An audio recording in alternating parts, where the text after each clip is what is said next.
Ah, Pour c'est moi, bon c'est pour... bon quand tu veux. C'est bon. Claire, petit. C'est parti. Alors bonjour à tous, moi je vais vous parler test. Alors ça fait fuir quelques techos, hein, je le vois dans la salle. Euh, En préambule, je vais donner deux éléments importants. Quand je parle de test, je vais surtout parler de test validation fonctionnelle. Je vais évoquer rapidement tout ce qui est test unitaire, etc. Mais ça ne sera pas trop le but de ma presse. Et aussi pour vous faire remarquer que c'est un avis très personnel ce que je vais vous présenter. C'est pas trop sourcé, c'est vraiment un retour d'expérience, enfin, une interprétation par rapport au retour d'expérience que j'ai pu avoir sur les différents projets sur lesquels j'ai pu travailler en plus de 10 ans, autour du domaine du test et plus particulièrement dans l'agile. Au niveau du sommaire, il est encore temps de vous enfuir, comme Gandalf. Les membres de la communauté, donc je ferai un rappel rapidement d'une communauté agile, les membres qui la composent, vous verrez où je vais en venir au fur et à mesure des slides.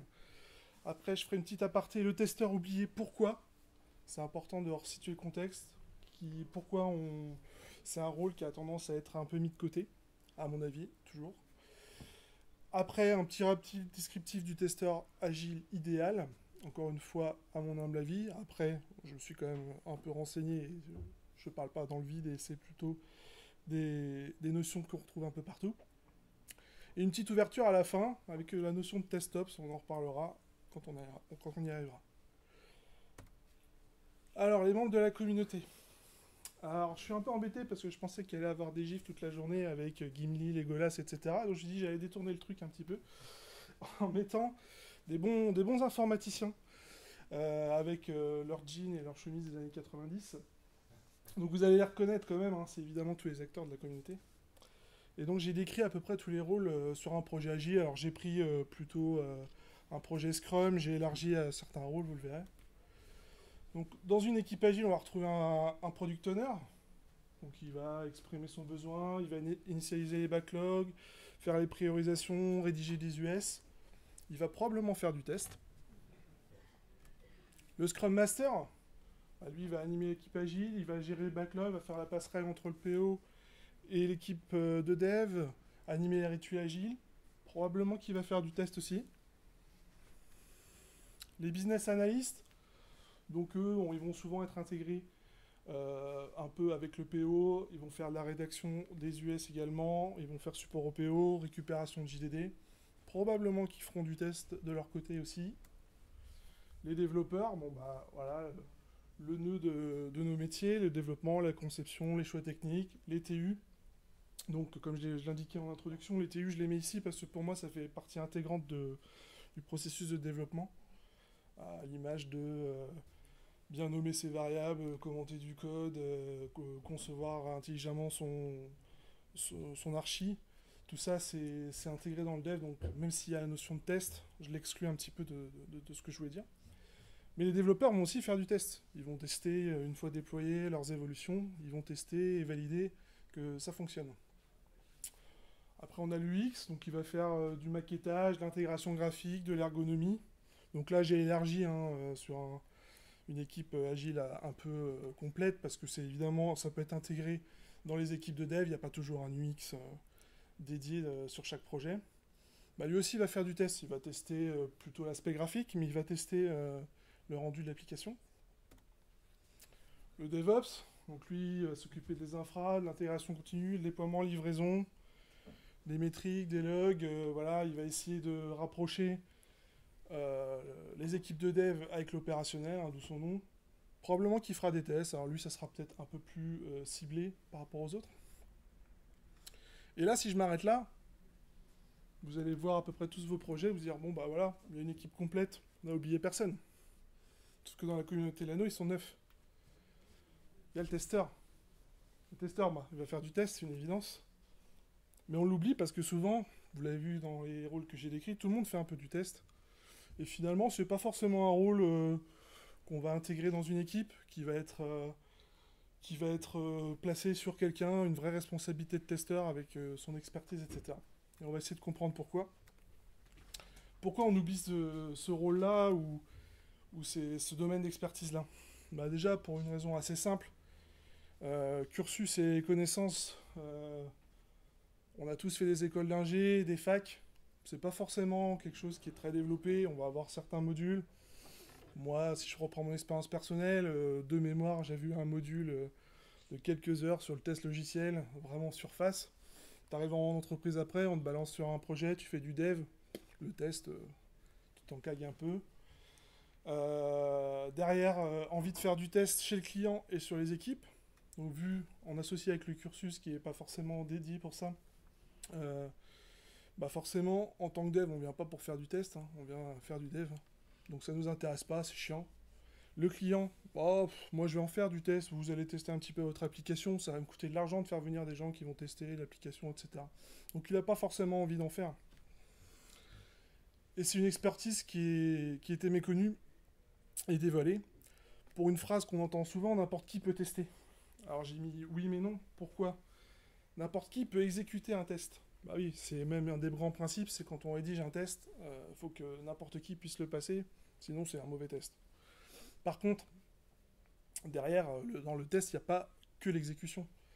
Il y a la rédaction du plan de test, il y a la conception de la façon dont on va organiser ces tests. Est-ce qu'on va couvrir toutes les exigences? Est-ce qu'on va repasser tous les tests de non-régression à chaque fois qu'on fait une livraison? Et donc tous ces éléments-là faisaient que bah, forcément le rôle de testeur, j'ai un peu oublié la première phrase, hein, je parlais du second âge, c'était avant l'agilité. Bah, le rôle de testeur avant l'agilité, alors les plus jeunes vont pas connaître parce que maintenant c'est répandu partout. Mais moi quand j'ai commencé l'agilité ça arrivait doucement. Et les projets classiques, bah, moi je me suis retrouvé sur des projets pourtant avec X applications, un domaine fonctionnel important et zéro test, zéro plan test, zéro testeur. On balançait, on faisait évoluer, on balançait en prod, c'était testé sur un bout de table, et ça passait comme ça. Avec le troisième âge, donc l'arrivée de l'agilité, le phénomène a été accentué. Bah, voilà, un rôle qui était déjà dévalué, qui était déjà mis de côté. On change un peu toutes les mécaniques d'orga projet. Bah, forcément, ça ne va pas aider à le refaire remonter. Surtout que l'agilité prône un certain nombre de valeurs, d'équipe. On réduit les frontières entre les rôles dans l'équipe, tout le monde peut faire un peu de tout. Et donc, de fait, de la même façon, le testeur, on l'oublie encore plus. Et un point important aussi, alors j'essaie de me renseigner, c'est un peu difficile aujourd'hui de savoir comment c'était vraiment au début, aux prémices de la mise en place des projets agiles et des méthodes agiles. Aujourd'hui, vous allez sur le net, vous allez voir plein de définitions du testeur agile, plein de talks, plein de bouquins sur le sujet. Mais au début, de ce que j'ai pu voir, c'est pas quelque chose du tout qui avait été pensé et conçu. Ça faisait pas partie de la méthode, ou quand vous regardez les manifestes, les premiers descriptifs des méthodes agiles, on va vous en parler de product owners, de scrum master, d'équipes de réa, mais pas de testeurs. Là, c'est juste pour vous réveiller, je vais mettre un balrog.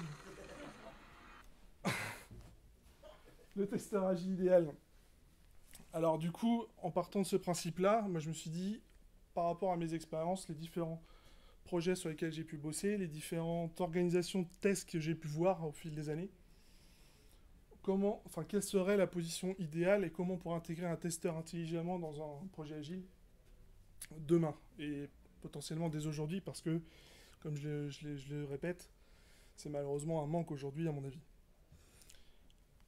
L'évidence, c'est qu'il faut un vrai testeur. Il faut quelqu'un qui a l'expertise, quelqu'un qui a l'expérience, qui sait ce que c'est du test. Pas quelqu'un qui va faire ça parce qu'il n'a pas autre chose à faire.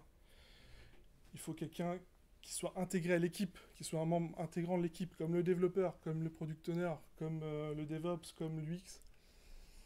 Et c'est quelqu'un qui va pouvoir être intégré. Alors, quand je dis quelqu'un, ça peut être évidemment une équipe, hein, selon les tailles des projets. Mais c'est quelqu'un qui peut être intégré à toutes les étapes du cycle agile. Sur les premières phases, alors j'ai voulu vous faire un schéma, c'était un peu compliqué, je me suis un peu craqué, donc j'ai fait ça un peu en texte, ça va être un peu rébarbatif à lire, mais je vais vous le réécrire de toute façon point par point. La première phase, en amont, on rédige les US. Bah, le testeur va être important dès cette étape-là. Pourquoi? Parce qu'il a une expertise fonctionnelle, ça reste quand même un domaine qui est très lié au fonctionnel, le test. Il va avoir une expertise fonctionnelle et une vision utilisateur finale. Qu'est-ce que j'entends par là? C'est qu'il va avoir une expertise fonctionnelle différente du PO. Le PO, souvent, ça va être un marketeur, quelqu'un qui va avoir une vision très loin de son utilisateur final, qui va avoir d'autres objectifs finalement presque que la satisfaction de son utilisateur au final. Et avoir quelqu'un qui a cette vision utilisateur, pourquoi? Parce qu'il a cette vision-là, pas parce qu'il fait des tests, il passe son temps à utiliser l'application sur tous les angles. Et donc, il sait ce qui marche pas, ce qui va pas, ce qui est pas intuitif, ergonomique. Et donc, sa vision va apporter un vrai plus quand on va concevoir les prochaines évolutions d'une appli. Et évidemment, de manière assez évidente, dans les US, les critères d'acceptation, c'est un point qui peut être pris en charge, et en tout cas, l'expertise du testeur va être très importante à ce niveau-là, pour avoir des critères d'acceptation efficaces et pertinents, sachant que c'est souvent en plus un terme qui est un peu galvaudé, on y insère un peu n'importe quoi, c'est un peu n'importe qui les rédige selon les projets et les orgas. C'est pas toujours idéal. Après, évidemment, il va pouvoir concevoir et rédiger ses plans de test pendant que les équipes de dev vont commencer leur dev. Le plan de test va être très important, à mon sens, dans l'agilité. Il y a beaucoup de choses qu'on répète. La documentation, on ne sait jamais comment se placer en agilité sur la documentation. On rappelle souvent que c'est pas la priorité, mais il faut quand même en faire. Un plan de test, ça peut être la roue de secours régulièrement sur ces sujets-là, parce que un plan de test, ça va se substituer très facilement à une spec fonctionnelle comme on pouvait l'avoir dans les vieux projets en mode V, où on avait des textes imbitables, mais on avait toutes les informations sur le papier. Là, le plan de test va permettre quand même, quand on va repasser sur une US X temps après, on va pouvoir se dire, ah, dans le plan de test, il y a bien cette règle fonctionnelle-là, l'enchaînement des étapes, c'est bien ça, donc on est sûr de nous. On sait que c'est un bug, on sait que c'est pas un bug, on sait que ça avait été prévu ou pas. En bonus, j'ai mis un petit plus le TDD, je sais pas si ça vous parle, donc c'est le Test Driven Development. C'est lié surtout au TU, on va dire que le développeur va commencer ses TU avant de rédiger, de développer ses méthodes. Ça va pouvoir orienter sa conception et ça va pouvoir lui permettre de ne pas oublier certains cas. Il peut s'appuyer, pour moi aussi, à ce moment-là, si on utilise cette méthode-là, le TDD, ça va pouvoir permettre aux développeurs de s'appuyer sur le plan de test pour se dire, ah oui, moi j'avais pas vu ce point-là, j'ai lu l'US, j'ai vu toutes les règles de gestion, mais la façon dont a rédigé mon testeur le plan de test, ça me permet de m'assurer que je couvre bien tous les cas et toutes les petites règles que je n'avais pas forcément vues ou qui n'étaient pas forcément évidentes. Ensuite, l'exécution des tests, bon bah voilà, ça c'est la base après. Donc tout à l'heure je disais, tout le monde peut exécuter les tests, certes, mais quand on a un testeur, quelqu'un qui a l'expérience, c'est quand même un plus parce que on a des remontées efficaces, donc pour l'équipe de dev notamment, il va y avoir des remontées efficaces des bugs.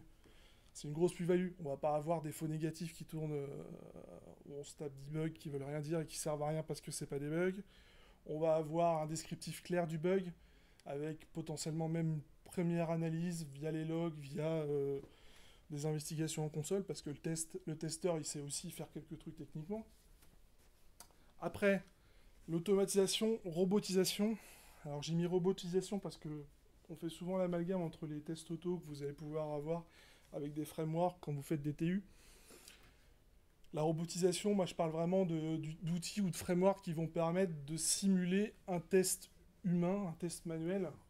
Donc voilà, on va faire cliquer par un robot sur le bouton, on va le faire remplir le formulaire. Et avec l'arrivée des cycles itératifs agiles, c'est très important ça, parce que on est livré sans cesse, le testeur, faut qu'il puisse faire de la no-reg, etc. Donc entre le côté rébarbatif, le côté sélection des tests à effectuer, le fait de pouvoir automatiser un maximum de no-reg et pouvoir faire robotiser ça, et donc exécuter de plus en plus de tests et de manière rapide, c'est un gros avantage. Et donc le testeur peut tenir ce rôle-là, peut développer ses tests robotisés et les concevoir. Et en dernière phase, et ça moi j'y tiens, alors ça vient pas mal de mon profil, moi je fais beaucoup d'opérationnels, de prod, etc. Pour moi un testeur ne doit pas s'arrêter, comme le développeur d'ailleurs, mais ne doit pas s'arrêter, ok on a envoyé en prod, c'est fini. Il faut continuer à voir ce qui se passe derrière, parce que c'est le plus important ce qui se passe derrière. C'est l'utilisateur final. C'est ce qu'on a rendu. Et donc un testeur va pouvoir surveiller les comportements, donc faire de la démarche qualité, checker les logs, voir les feedbacks des clients. Évidemment, voir les bugs qui ont été remontés, ça va lui permettre de s'améliorer potentiellement dans les prochains sprints ou dans des prochains cycles sur son projet. Et là, j'ai mis un petit retour à la phase 1. Parce que cette partie-là, ça permet d'affiner et de renforcer la vision utilisateur final qu'a le testeur. Voilà, il sait que le client a fait un feedback, bon bah voilà, vous avez envoyé cette évolution-là, c'est bien pratique, mais par contre c'est conçu n'importe comment, c'est chiant comme la mort à faire. Bah le testeur aura cette vision-là, le PO pas forcément, parce qu'il sera toujours dans ses délires de marketeux. Et du coup, bah, quand il va revenir à la conception des prochaines US, il va dire attendez, moi j'ai vu des feedbacks des utilisateurs, ce qu'on a envoyé, bah, il est content, mais c'est vraiment pas pratique du tout. Il faut qu'on s'améliore. Et donc voilà, on reste dans un cycle perpétuel. En petite ouverture, pour terminer, je sais pas au niveau timing comment je suis. Ok. En petite ouverture pour terminer, en fait, notamment avec le dernier point que j'ai décrit, la vision production, on va dire, du testeur. Du coup, j'ai fait une association d'idées, vraiment naïvement. C'est un terme, le test-up, parce que je ne connaissais pas du tout. J'ai dit, bon, ok, on fait du test, on fait de l'opérationnel. Bon, il y a le DevOps qui existe, le test-up, c'est ce que ça existe. Du coup, naïvement, c'est vraiment un terme que moi, j'avais pas trop entendu parler. Donc, ouais, j'ai fait quelques recherches, donc je vous ai mis quelques liens intéressants si vous voulez regarder un peu plus tard. Je ne rentrerai pas trop dans le détail. Donc, ça regroupe pas mal ce que je viens de vous raconter, même si ça se focalise plus sur l'aspect automatisation et robotisation des tests, donc avec l'intégration continue, etc. Mais c'est quelque chose qui se développe beaucoup aujourd'hui et qui n'est pas forcément toujours présent. Moi, le DevOps, ça commence à se développer pas mal, mais le TestOps, moi je l'ai pu le voir sur certains projets, des prémices en tout cas, mais c'est vraiment quelque chose là, on est vraiment dans quelque chose qui va peut-être arriver. En tout cas, ça théorise beaucoup autour de ça. Moi, j'ai vu très rapidement des liens et des descriptifs. Donc ça pourra probablement être une suite à ce que je viens de vous raconter et être intéressant de se dire est-ce qu'il n'y a pas quelque chose à faire, un domaine d'expertise à vendre chez les clients et à promouvoir. Voilà, sinon je vous ai mis quelques annexes. Alors pour ceux qui font du test, on n'a pas beaucoup, mais bon, ça va être un peu le b.a.-ba, ça va pas vous faire rêver. Mais pour les autres, voilà, ça vous permettra d'avoir quelques petits éléments sur le test en agile, sur certains, voilà, comme à peu près tout ce qui a été fait sur l'agilité, sur le développement, les intégrations continues, etc. Bah voilà, il y a tout un ensemble de théories et de réflexions sur le testeur en agile. Et voilà, merci. Du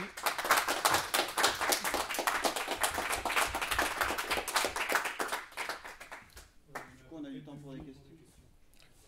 Notamment, alors je vous écoute et puis si vous avez, vous, des retours sur comment sont intégrés les testeurs sur vos projets, moi ça m'intéresse. Parce qu'il y a plein de cas particuliers. Vas-y. Ouais, bah, si je... Alors moi j'ai vu de plus en plus l'émergence d'organisations en feature team où justement les testeurs se transforment se rapprochent des product owners et sont mis en amont des projets. Donc on constate aujourd'hui que les testeurs deviennent de plus en plus à la fois définisseurs de spec, proche du product owner, et à la fois tech. Avec un grand écart entre on définit et on code. C'est un métier qui devient de plus en plus compliqué, mais qui devient encore plus essentiel, je trouve, puisqu'on a l'habitude de dire que tout se joue en amont des projets. Toi, tu vois ça comment aujourd'hui dans l'évolution de ton métier, parce que ça va être de plus en plus difficile d'avoir cette composante à la fois fonctionnelle et à la fois technique. Ouais. Je pense à Page Jaune, je pense à plein de clients qui travaillent comme ça, et c'est pas évident. C'est clairement la grosse difficulté. C'est vrai que je l'ai pas décrit tout à l'heure. On va dire, on peut imaginer dans nos métiers, il y a deux grosses branches, la technique, le fonctionnel. Et évidemment, le testeur, depuis des années, c'était plutôt le gars qui était côté fonctionnel. C'est quelqu'un voilà, qui était plutôt dans cette branche-là, qui s'éloignait du dev, qui s'éloignait de la technique.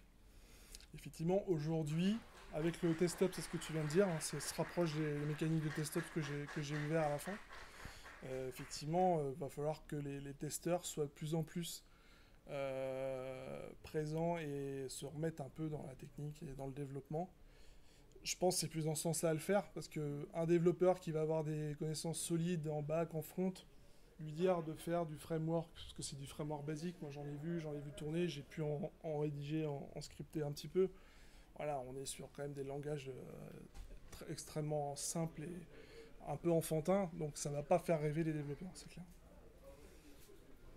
Et du coup, comment on va faire aujourd'hui avec des gens qui sont très fonctionnels pour les former à la tech et vice versa, si ça fait pas rêver les techs, comment on va faire pour staffer ce type de poste? Alors que justement, ça valorise, je trouve que ça valorise plutôt ce métier du test et ça lui donne une importance centrale dans la réalisation de nos projets et de nos produits.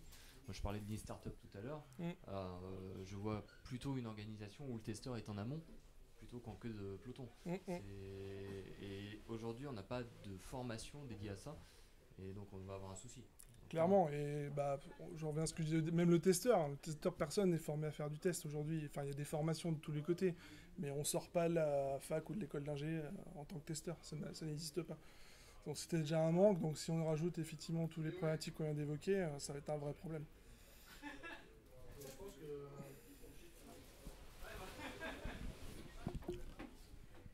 Le testeur fonctionnel, enfin le gars qui est plutôt du côté du fonctionnel, tu vas avoir de grandes difficultés à le faire passer de la technique. Tu peux pas rejoindre les deux mondes. Donc c'est ce que tu as dit tout à l'heure, c'est dans la robotisation, dans l'automatisation, où la tech elle est mise en place et où elle nécessite de moins en moins après de mains pour réaliser les tests fonctionnels. C'est plus dans ce sens-là, c'est plutôt aux testeurs pour moi et aux fonctionnels d'aller vers ça que l'inverse. Je vais prendre mon cas personnel, moi j'ai fait du test, je fais du pilotage, etc. Moi je pourrais demain me dire, bon, avec quelques formations, quelques mises à jour, me mettre à faire de l'automatisation. Par contre, comme je disais, un développeur, le gars qui fait du Bootstrap, qui fait du, je sais pas quoi, du Spring Boot, de l'Angular, demain lui dire qu'il va faire du Robot Framework ou je sais pas quel autre truc, ça sera pour le coup carrément déceptif et on les perdra ces gens-là, donc c'est pas la solution. Je suis désolé, hein, je monopolise un peu la parole. Et le BDD, choses comme ça, justement, qui permettent de rapprocher la tech dans la façon dont c'est écrit et le fonctionnel. Quand on écrit when you have telle condition, alors ça se rapproche vraiment d'une user story en tant que etc. Est-ce que tu le vois émerger ça déjà ou pas du tout? Je l'ai vu, bah voilà, moi sur mon projet chez Wabé sur lequel je travaillais pendant des années, c'est le pôle de testeurs s'est transformé. Moi, je suis resté 3 ans. Au début, il n'y avait que des fonctionnels. Et en 3 ans, il y avait plus de la moitié de l'équipe où on avait des automaticiens, quoi. Des gens qui travaillaient sur ces mécaniques-là, donc des frameworks, du Given Wenzen, etc. Et c'est arrivé, voilà, mais c'est le seul projet sur lequel j'ai travaillé où j'ai vu ça, quoi. Sinon, on reste sur des frameworks de TU, vraiment côté équipe de dev. Alors, j'ai pas travaillé là-dessus, mais c'était des...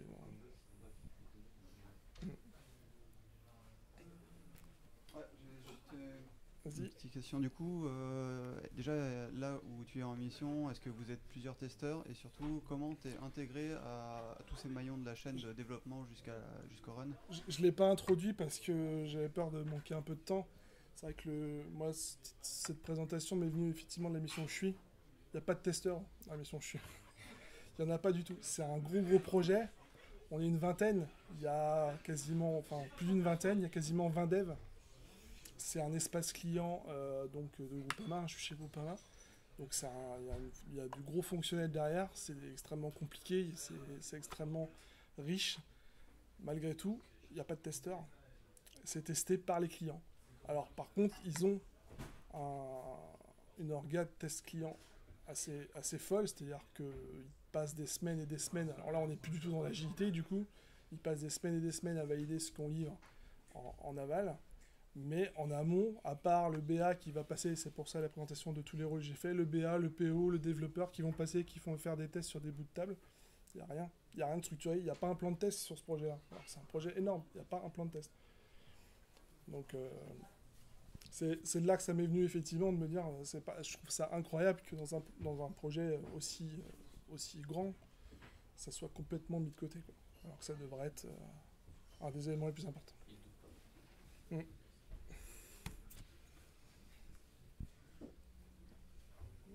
Merci Thomas.